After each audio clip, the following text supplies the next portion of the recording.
Bonjour à tous et bienvenue dans le Moissonneur.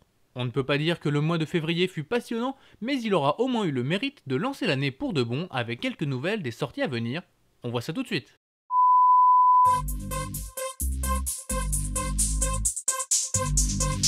Les deux trailers les plus impressionnants du mois passé sont sans aucun doute à mettre au crédit de Wolfenstein The New Order et Evolve. Et comme on n'a pas pu les départager, on en parle tous les deux.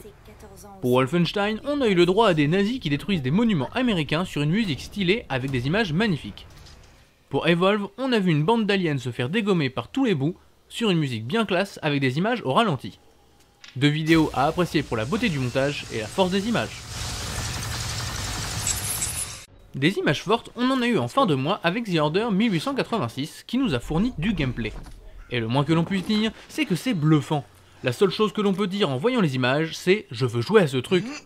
Un jeu qui sent bon la nouvelle génération et l'aventure épique, mais il faut être patient, nous n'avons toujours pas de date officielle pour ce titre qui devrait être bien ravageur. Un titre qui sera lui à coup sûr ravageur, c'est Metal Gear Solid 5 Ground Zero. Et même si les infos du mois ne sont pas franchement en sa faveur, le prologue de MGS5 The Phantom Pain va à coup sûr tout arracher sur son passage. On a appris ce mois-ci que le jeu ne fera qu'à peine 2 heures et on a vu des vidéos de comparaison de versions entre les différentes consoles du marché.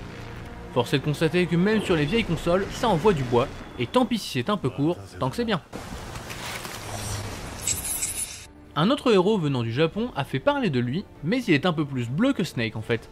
Il s'agit de Sonic qui va se réinventer avec la sortie prochaine de Sonic Boom, un jeu ainsi qu'une série télé sur le célèbre hérisson de Sega. Ce que tout le monde a retenu, c'est le design plus qu'approximatif de Sonic et de Knuckles qui se retrouvent avec des jambes démesurément longues et fines et un buste bodybuildé. Tant que le jeu est bon, on arrivera à pardonner. Tant que les jeux sont bons, on arrivera à pardonner, c'est ce que l'on peut dire à Ken Levine après l'annonce qui a choqué le monde. Le créateur de System Shock ou encore l'extraordinaire série BioShock a pris la décision de fermer son studio d'Irrational Games après la sortie du dernier DLC de BioShock Infinite. La raison est que le créateur veut retravailler avec des équipes réduites pour se focaliser sur des jeux au challenge relevé et à l'histoire développée. Comme je l'ai dit, tant que les jeux sont bons, on arrivera à pardonner.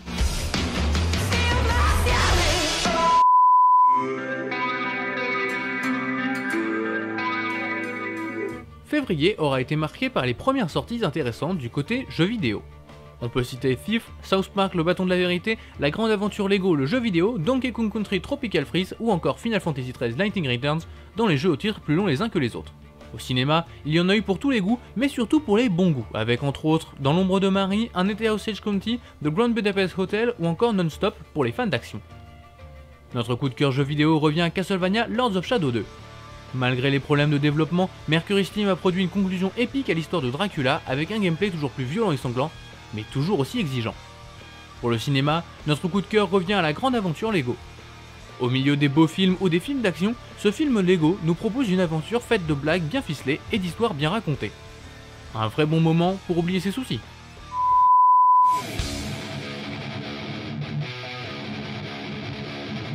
Plus le temps avance et plus la génération de la PlayStation 3 et de la Xbox 360 approche de son terme, mais à quelle vitesse? Eh bien pas si vite que cela.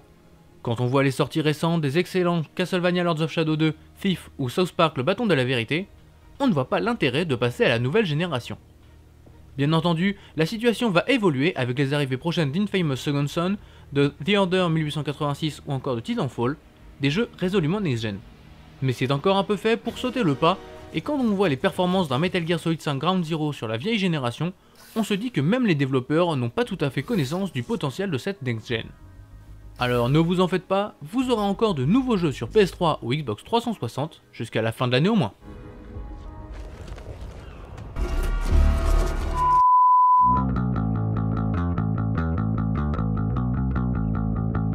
Il est temps de se quitter, on se retrouve sur le site total-gamer.com, n'hésitez pas à passer sur le forum pour poser vos questions.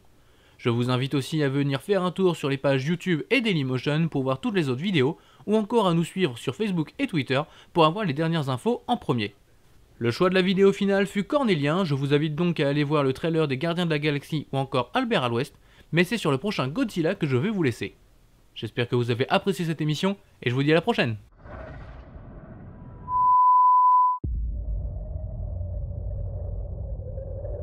I want to talk to somebody in charge. You are not fooling anybody when you say that what happened was a natural disaster. You're lying. It was not an earthquake. It wasn't a typhoon. Because what's really happening is that you're hiding something out there.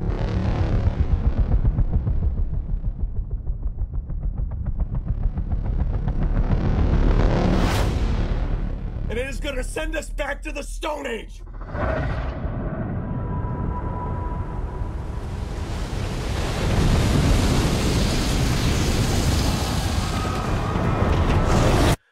God help us all.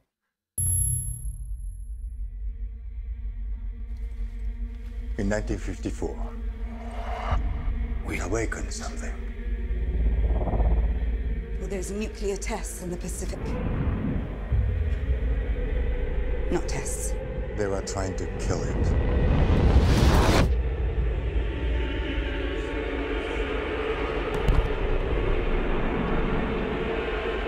You have no idea what's coming.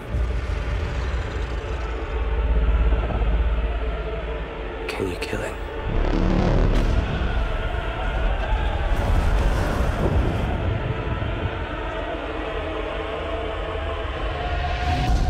The arrogance of man is thinking nature is in our control.